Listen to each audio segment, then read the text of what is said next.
Hello everyone, today we will discuss about passive voice. So what is passive voice in English? We will be discussing here the difference between the active and passive voice. हमारा basic difference क्या होता है active और passive voice का. फिर हम पढ़ेंगे when we use the passive voice, हम पैसिव वॉइस यूज़ कब करते हैं. और lastly how to make sentences in the passive voice, के पैसिव वॉइस में हम सेंटेंस कैसे फ्रेम कर सकते हैं, न्यू सेंटेंसेस कैसे बना सकते हैं.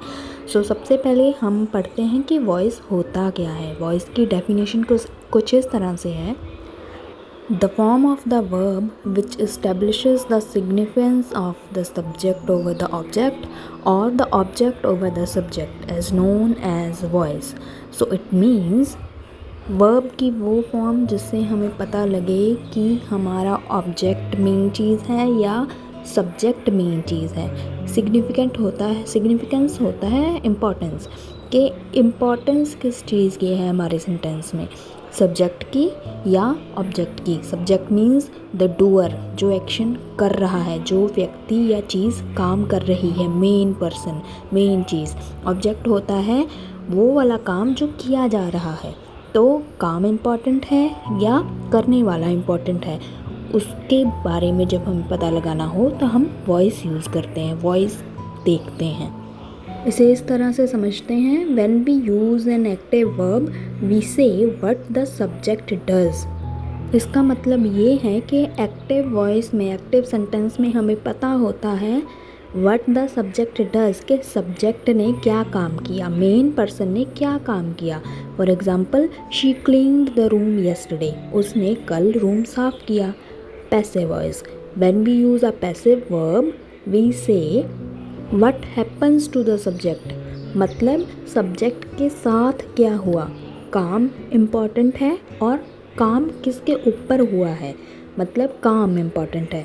The room was clean yesterday, जो रूम है वो कल साफ़ किया गया था. यहाँ पे हमने ये नहीं बताया कि किसने किया, बस हमने ये बताया कि रूम साफ़ हुआ है, काम हुआ है.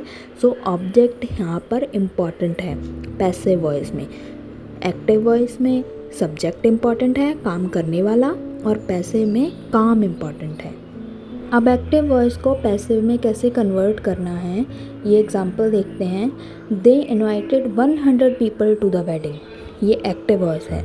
ठीक है, यहाँ पे 100 पीपल जो है हमारा ऑब्जेक्ट है. तो इसको पैसिव में कन्वर्ट करना है तो 100 people were invited to the wedding, मतलब हमारा ऑब्जेक्ट आगे आ गया, न्यू सब्जेक्ट बन गया, और जो बाकी था वो पीछे चला गया, हमारा ऑब्जेक्ट बन गया. एक्टिव में हमेशा इस एग्जाम्पल में इनवाइटेड वर्ब की सेकंड फॉर्म V2 यूज़ हुआ है, पर जो एक पैसिव वॉइस है उसमें आ गया वर इनवाइटेड. वर इनवाइटेड मतलब कि उस सेकंड फॉर्म को हमने चेंज किया. कुछ और एग्जाम्पल्स देखते हैं when we use the passive voice. First of all, when we want to focus on the action, not who but did it, जब हमने काम पे फोकस करना है, इस पे फोकस नहीं करना कि किसने किया या क्या किया, हमने काम देखना है. Second point, when we don't know who but did the action और व्हेन इट्स वेरी ऑब्वियस, मतलब हमने ये नहीं देखना है कि काम किसने किया है, या फिर हमें पता भी नहीं है कि काम किसने किया है या फिर क्या काम. फिर हमने ये देखना है कि बस काम हो गया, ये काम था, ये नहीं देखना कि काम किसने किया, हमने मेंशन नहीं करना है. तो हम सिर्फ पैसिव वॉइस यूज़ करेंगे. सो आगे है when we use the passive voice. When we use the passive, who और what cause the action is often unknown और अनइम्पॉर्टेंट, मतलब जब हम पैसिव वॉइस यूज़ करते हैं तो वो वाला पर्सन जिसने काम किया है या तो वो अननोन हो जाता है या अनइम्पॉर्टेंट हो जाता है, मतलब कि उस पर ज़्यादा फोकस नहीं करना. फोकस किस पे करना है, काम पर फोकस करना है. इसके एग्जांपल्स देखिए. The thieves were arrested, thieves को पकड़ लिया गया, अरेस्ट कर लिया गया, मतलब काम हुआ है. तो ब्रैकेट में लिखा हुआ है by the pillars, that's obvious. अब थीव को किसने, चोर को किसने पकड़ा होगा, पुलिस ने पकड़ा होगा, तो हमने पुलिस को इम्पोर्टेंस नहीं दी, हमने काम को इम्पोर्टेंस दी है। ये एक पैसिव वॉइस है। सेकंड एग्जांपल है are the rooms cleaned every day, क्या रूम रोज़ साफ होते हैं। यहाँ पर it is not important who cleans them but what matters is if they are clean. मतलब ये इम्पॉर्टेंट नहीं है कि कौन उनको साफ़ कर रहा है, ये इम्पॉर्टेंट है कि क्या वो साफ़ हुए हैं, क्लीन हुए हैं या नहीं। It means work is the important thing.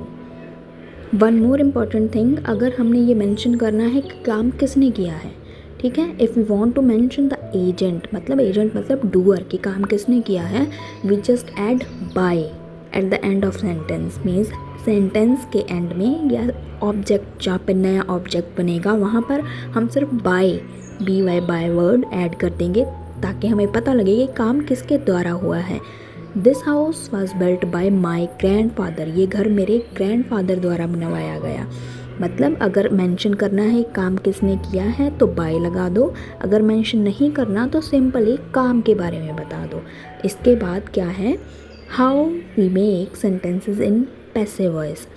Rule क्या है इसका, बी प्लस पास्ट पार्टिसिपल, मतलब बी की फॉर्म हो सकती है is, am, are, was, were, will, shall, has, have, plus past participle means verb की थर्ड फॉर्म और helping verb means be plus P verb की थर्ड फॉर्म।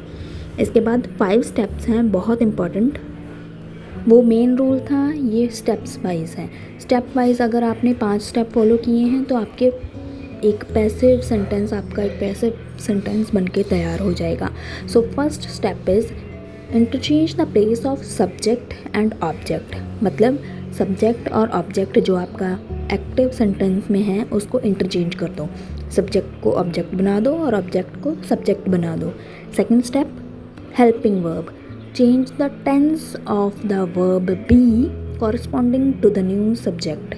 मतलब हमारी जो बी की फॉर्म थी is, am, are, was, were, has, have, will, shall, उसका नए सब्जेक्ट के अकॉर्डिंग उसको चेंज करो। नया सब्जेक्ट क्या बनेगा अब हमारा, जो हमारे एक्टिव वॉइस में ऑब्जेक्ट था, मतलब एक्टिव वॉइस के ऑब्जेक्ट को हमारे पैसिव वॉइस का सब्जेक्ट बनाकर उसके अकॉर्डिंग हेल्पिंग वर्ब चेंज कर देनी है। अगर नया सब्जेक्ट प्लूरल है तो आर, हैव, ठीक है। अगर नया सब्जेक्ट सिंगुलर है तो इज़, हैज़, उसके अकॉर्डिंग हेल्पिंग वर्ब बी की फॉर्म चेंज कर दो। Number 3, change the principal verb into past participle form. Means जो मेन वर्ब है, एक्शन वर्ड है, उसको पास्ट में कर दो, मतलब वर्ब की third form. Fourth step, preposition, place a preposition. Preposition कौन सी यूज़ करनी है, by. And the last step is pronoun, change the pronoun. Means आपने ही की जगह हिम लगाना है, शी की जगह हर लगाना है, ऐसे आपने प्रोनाउंस भी चेंज कर देने हैं। सो 5 steps, subject object, helping verb, verb की थर्ड फॉर्म, फिर प्रपोजिशन और फिर प्रोनाउन। 5 स्टेप्स हैं आपके पैसिव वॉइस बनाने के लिए। We should also remember that do not change the tense of the verb. जो मेन टेंस है उसको चेंज नहीं करना। अगर प्रेजेंट में है तो प्रेजेंट लगाना है, पास्ट में है तो पास्ट रहने देना है।